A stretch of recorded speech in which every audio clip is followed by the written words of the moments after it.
Hello guys, কেমন আছেন সবাই? আশা করি অনেক অনেক ভালো আছেন। সো আজকে আবারও চলে আসলাম নতুন একটি ভিডিও নিয়ে।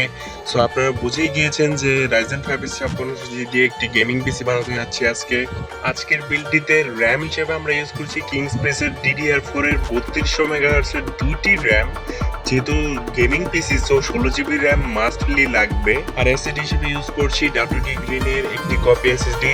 সো এটা SHARE এসএসডি। ইউজারকে বলেছিলাম M.2 NVMe নেওয়ার জন্য, কিন্তু ওনার এটা আগে থেকে ছিল, এটা কপি এসএসডি।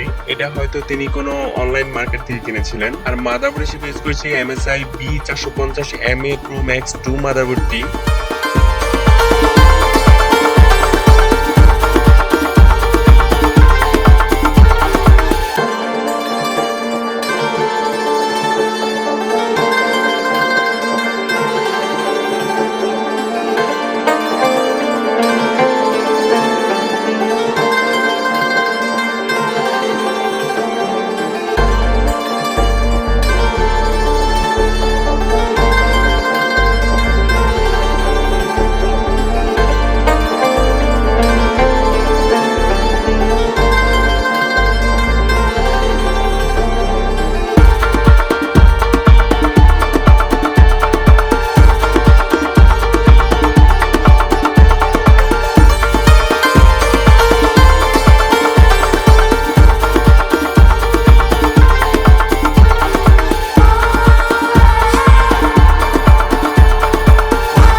সো প্রথমে মাদারবোর্ডে আমরা প্রসেসরটি ফিক্সড করে নিব। সো প্রসেসরটি লাগানোর ক্ষেত্রে অবশ্যই কেয়ারফুলি থাকতে হয়, যেহেতু Ryzen 5 এর M4 এর প্রসেসরগুলো, এই প্রসেসরগুলোতে কিন্তু পিন থাকে। সো অবভিয়াসলি মাদারবোর্ডের তীর চিহ্ন এবং কি প্রসেসর তীর চিহ্ন দেখে ভালোভাবে লাগাবেন। আর র্যামের ক্ষেত্রে যেহেতু কিংসপেসের এই র্যামগুলো প্রাইসেও কম, 2000 আশেপাশে আপনারা পেয়ে যাবেন। এই র্যামগুলোর ক্ষেত্রে কিন্তু একটা জিনিস আমার ভালো লেগেছে, যে এই র্যামগুলোতে আপনার হিটসিঙ্ক পাচ্ছেন এত কম বাজেটে। আপনারা অনেকেই র্যাম লাগানোর ক্ষেত্রে যে ভুলটি করে থাকেন, যে দুই পাশের চাপ দিয়ে ভালো করে লাগান না, সে কারণে কিন্তু ডিসপ্লেটাও আসে না। এই বিল্ডটিতে যে ক্যাচিংটি ইউজ করা হয়েছে, এটি হলো ওপো ব্র্যান্ডের 2804 মডেলের ক্যাচিং। এই ক্যাচিংয়ে 3টি লাইট পাচ্ছেন RGB, আর সামনে গ্লাস, এটা আসলে প্লাস্টিক গ্লাস বলা চলে, এবং কি বাম সাইডও আপনারা প্লাস্টিক গ্লাস পাচ্ছেন। এটাও পুরা টেম্পার গ্লাসের মতোই দেখা যায়, কিন্তু আসলে ধরলে বোঝা যাবে যে এটা প্লাস্টিক গ্লাস। এই বিলটিকে পাওয়ার করার জন্য ইউজ করেছি ভেলোটপ ব্র্যান্ডের 300 ওয়াটের পাওয়ার সাপ্লাই। এই পাওয়ার সাপ্লাইটির সাথে কিন্তু আপনারা 2 বছরের ওয়ারেন্টি পাচ্ছেন, ব্র্যান্ড ওয়ারেন্টি।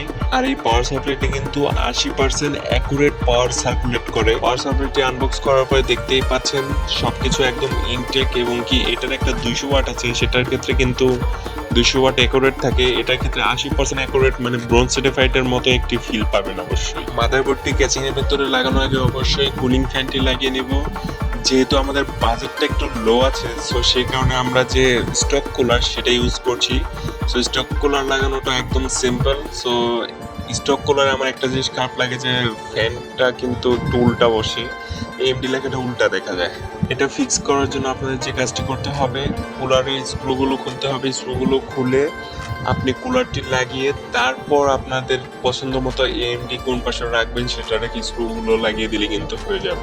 এরপরও যদি আপনারা না বুঝতে পারেন, তাহলে আমাকে কমেন্টে অবশ্যই জানাবেন। আমি একটি শর্ট ভিডিওর মাধ্যমে আপনাদেরকে শিখিয়ে দেবো কিভাবে স্টক কুলারের এএমডি লেখাটা সঠিকভাবে লাগানো যায়। ক্যাচিং এর ভেতরে পাওয়ার সাপ্লাইটি বসানো হয়ে গিয়েছে। সো এখন আমাদের মাদারবোর্ডটি বসানো পালা। মাদারবোর্ডটি বসানোর আগে অবশ্যই মাদারবোর্ডের সাথে যে এই বেটি ক্যাচিং এর মধ্যে লাগিয়ে নিতে হবে, তারপর মাদারবোর্ডটি বসাতে হবে।